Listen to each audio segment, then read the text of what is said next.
Va-t-il falloir mettre moins de beurre dans les gâteaux bretons? Imaginez, on peut le redouter.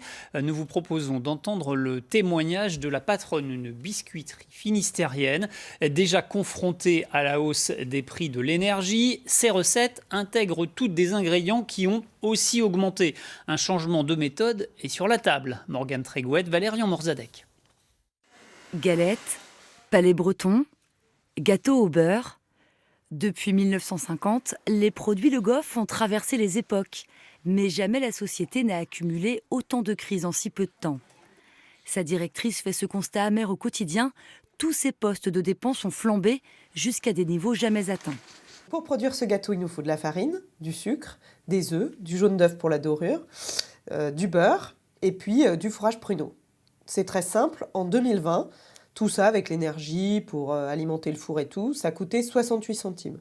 Aujourd'hui, ça coûte 1,24 €. Le coût de revient avec ce que je viens de vous décrire a quasiment doublé en 2 ans. La dernière sécheresse a créé une pénurie de fruits. La grippe aviaire a fait exploser le coût de l'œuf, plus 35% encore au 1er janvier.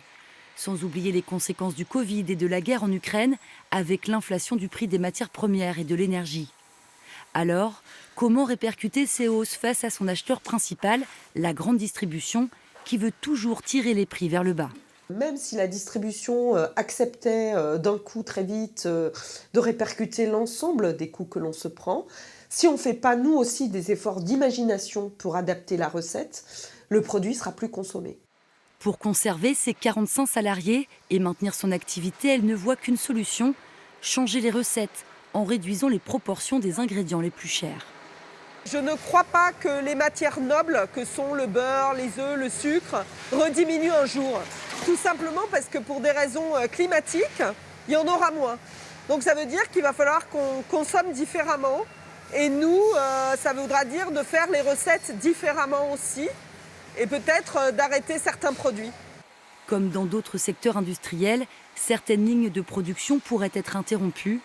Pour les autres, le défi sera de conserver le goût et l'âme de la pâtisserie bretonne en réduisant les doses de beurre par exemple.